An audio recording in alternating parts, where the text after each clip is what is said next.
Hey everyone, Zig here. Today, we're diving into a topic that has sparked a lot of debate within the Monster Hunter community: weapon balancing in Monster Hunter Wilds.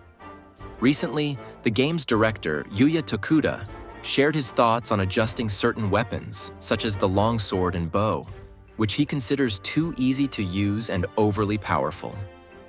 Let's explore what these changes might mean for the game's future and discuss whether this kind of balancing truly benefits players. First, let's understand the context. According to the director, weapons like the longsword and bow are incredibly popular but have also faced criticism within the development team for being highly accessible and efficient, potentially disrupting the overall game balance. Meanwhile, other weapons like the switch axe and hammer demand greater skill and precision, making them less appealing to beginners or players who prefer a more straightforward experience. On the other hand, Capcom seems to be adopting an intriguing policy for Monster Hunter Wilds. Instead of nerfing powerful weapons, the focus is on buffing weaker ones. This approach aims to avoid alienating veteran players or loyalists of certain weapons while encouraging exploration of less utilized combat styles. For instance, traditionally technical and less popular weapons such as the hunting horn could receive enhancements to make them more appealing. But this raises an important question. How necessary is balancing in a PvE-focused game like Monster Hunter? On one hand, it's understandable that Capcom wants to create an environment where all weapons are equally appealing. After all, the diversity of playstyles is one of the franchise's greatest strengths. On the other hand, tampering with popular weapons like the longsword might alienate players who already feel a strong connection to these tools.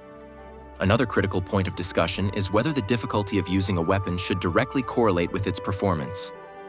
For example, the longsword is known for its smooth mechanics and consistent damage output, making it beginner-friendly.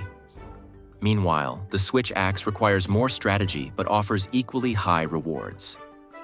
If balancing reduces the effectiveness of more accessible weapons, new players might feel discouraged from using them, negatively impacting the game's learning curve. That said, it's worth considering the potential benefits of weapon balancing. A fairer distribution of strengths among weapons could encourage players to try out different combat styles, enriching their experiences and bringing more variety to multiplayer hunts.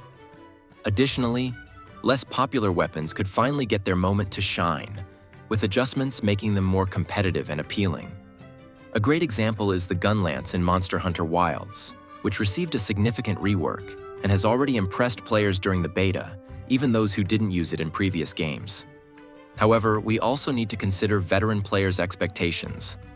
Many have invested hundreds of hours mastering their preferred weapons and building strategies around them. Drastically altering the performance of these weapons could feel like a betrayal of the experience they've cultivated over time. A similar scenario occurred when Capcom initially removed the aerial combat of the insect glaive, only to restore it after listening to player feedback. Ultimately, the question remains: what is the true goal of weapon balancing in Monster Hunter? Is it to create a fairer experience for everyone or simply to equalize weapon usage rates? Moreover, how can Capcom implement these changes without compromising each weapon's unique identity or frustrating the player base? And what about you? What's your take on this discussion? Do you support stricter balancing, or do you believe weapons should retain their current characteristics? Let me know your thoughts in the comments.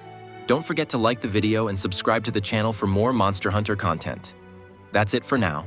Thanks for watching and see you next time.